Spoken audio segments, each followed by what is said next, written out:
자, 6월 11일 에스더서 1장 1절에 12절 말씀입니다. 오늘 함께 말씀으로 깊이 묵상하며 하나님께 중보하며 나아가길 원합니다. 오늘 화려한 바사 제국을 보시는 하나님의 시선이라는 제목입니다. 자, 오늘 말씀 요약 보겠습니다. 생명의 삶 13페이지입니다. 자, 아하수에로 왕의 모든 지방관과 신하를 위해 180일간 잔치를 베풀어 나라의 부함과 위엄을 나타냅니다. 또 도성 수산의 백성을 위해 7일간 잔치를 베풀죠. 제7일에 왕이 주웅이 일어 용모가 좋은 왕후 와스디를 백성 앞에 보이려 하지만 왕후가 왕명을 따르기를 싫어하자 왕은 크게 진노를 합니다. 자, 오늘 말씀은 어떤 내용이 있을까요? 자, 1장 1절에서 8절 말씀해 보면 아하스로 왕의 승리 축하 잔치가 기록되어 있습니다. 자, 에스더서는 바사, 그냥 페르시아죠. 페르시아 제국의 화려한 잔치로 이렇게 시작이 됩니다. 아하수에로 왕이 등극하고 반란 세력을 모두 진압한 뒤에 3년 만에 왕위가 안정되자 이를 축하하기 위해 큰 잔치를 베풉니다. 자신을 위해 싸운 지방관들과 신하들을 위해 180일간 잔치를 베풀고 수도 수산의 백성을 위해 7일간 잔치를 열죠. 왕궁 후원을 화려하고 아름답게 꾸몄으며 금잔을 내놓고 끊임없이 술과 음식을 제공하는 화로운 연회를 준비합니다. 성경은 마시는 것도 법도가 있다며 바사 왕궁의 법도를 강조하죠. 구약 성경에서 화려한 치장과 잔치에 대한 묘사는 에스더서에서 유일하게 나옵니다. 바사 제국의 화려한 겉모습에는 제국의 힘을 과시하는 정치적 의도가 깔려 있습니다. 바사 왕국의 화려함과 화로운 연회가 어떻게 묘사되었나요? 세상의 화려함과 권력을 신앙인은 어떻게 바라봐야 할까요? 어, 이 세상의 그 화려함, 또 경제적인 성장, 과학 문명의 발전을 우리가 어떤 눈으로 바라보아야 할 것인가? 자, 우리 1장 1절에서 8절 말씀 함께 읽도록 하겠습니다. 이 일은 아하수에로 왕 때 있었던 일이니 아하수에로는 인도로부터 구스까지 127지방을 다스리는 왕이라.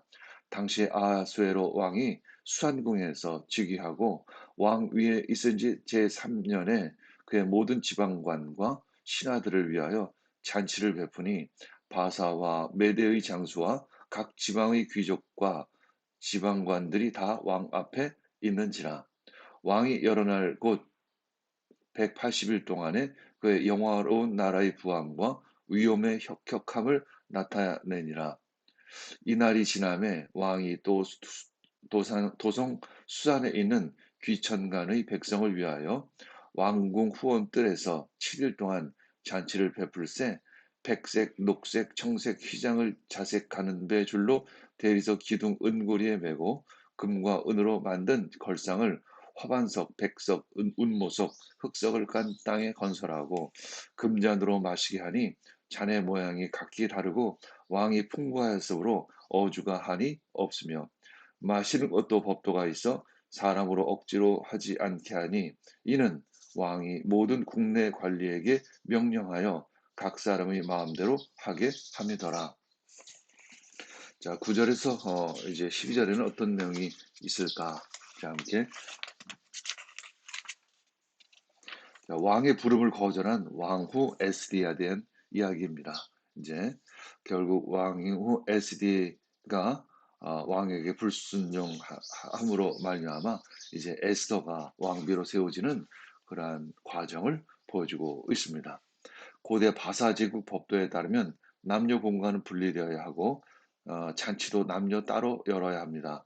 아하수에로 왕이 남자 백성을 위해 잔치를 여는 동안 왕후 와스리로 여자 백성을 위해 잔치를 열었습니다. 잔치 마지막 날 왕은 중이 일어나서 자신의 아름다운 왕후를 자랑하고 싶은 마음에 왕후에게 남자들 잔치에 나오라고 명령을 합니다.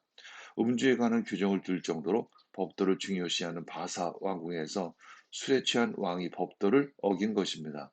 정교원 와스디가 왕의 명령을 거절한 이유를 기록하지 않습니다. 바사 제국의 승리와 영광을 자랑하던 잔치 자리에서 왕후의 거절은 왕의 절대 권력에 도전하는 모양새가 되고 말았죠. 자, 주의 일어난 왕이 어전 내시에게 명한 일은 무엇인가요? 상대방의 요구가 합당하지 않다고 생각될 때 취할 지혜로운 행동은 무엇일까? 한번 돌아보길 원합니다. 사실 황제가 왕후 에스드를 남자의 잔치에 초청하는 것은 사실은 음, 합당하지 않은 요구이지만 도대체 이 합당하지 않은 요구에 대해서 어떻게 우리는 반응해야 할 것인가? 그러니까 하나님의 지혜가 필요한 것 같습니다. 자, 9절 10절 우리 함께 읽겠습니다. 왕후 와스디도 아수에로 왕궁에서 여인들을 위하여 잔치를 베푸니라. 제7회 왕이 중이 일어나서 어전넷이 우후만과 비스다와 하르보나와 빅다와 아박다와 세달과 가르가스 7사람을 명령하여 왕후 와시드를 청하여 왕후의 관을 정지하고 왕 앞으로 나오게 하여 그의 아름다움을 뭇 백성과 지방관들에게 보이게 하라 하니 이는 왕후의 용모가 보기에 좋음이라. 그러나 왕후 와스디는 내시가 전하는 명령을 따르기 싫어하니 왕이 진노하여 마음속에 불붙는 듯 하더라. 아멘. 자, 우리 함께 기도하겠습니다. 하나님, 세상의 화려함과 강함이 헛된 것임을 알면서도 불효하며 쫓아가기 바쁜 어리석음을 회개합니다. 금세 사라질 세상의 기쁨에 도취되지 않고 영원한 하나님 나라의 부유함을 누리며 살게 해 주시옵소서. 왕이신 하나님이 베푸실 완전하고 감격스러운 잔치를 기대하게 해 주시옵소서. 아멘. 자, 75페이지 생명의 삶. 자, 하나님은 지금도 셈하십니다. 라는 제목입니다. 호주와 하와이 사이에 나우루라는 조그만 섬나라가 있습니다. 섬 전체가 노천 인광석 광석인 이 나라는 제2차 세계대전 이후 열강의 통치를 벗어나 정식 국가로 독립하며 인광석 광석 전체를 소유하게 되었습니다. 노천광이어서 특별한 기술 없이 인광석을 그저 캐서 팔면 되었고 그 결과 1980년대에는 1인당 소득이 2만 달러를 돌파했습니다. 모든 교육과 의료, 주택비가 무료였습니다. 나우루 국민들은 전 세기를 내어 싱가포르, 하와이로 쇼핑을 다녔습니다. 저마다 고급 외제차를 탔고 대부분 직접 음식을 만들지 않고 가공식품을 수입해서 먹었습니다. 그런데 1990년도에 접어들어서 인광석이 끝을 보이기 시작했습니다. 국민의 90%에 가까운 사람들이 비만, 당뇨병 환자가 되었습니다. 2003년 인광석이 공식적으로 바닥났고 2005년 결국 나우루는 파산했습니다. 우린 자신의 생명이라는 인광석이 무궁무진하다 착각을 합니다. 그래서 자신의 욕망과 세상의 박수갈채를 위해 천하보다 귀한 자기 생명을 마구 갉아먹죠. 그러나 우리 생명은 나우루의 인광석처럼 언젠가 고갈되어 끝이 나는 그 시기에 하나님이 정할 시기에 우리는 알지 못합니다. 그러기에 오늘 우리는 오직 하나님의 셈하심, 하나님의 심판, 하나님의 상주심을 표대로 삼아 나아가야 하죠. 그리스도인으로서 걸어야 할 길을 최선을 다해 뚜벅뚜벅 걸어가야 합니다. 아멘.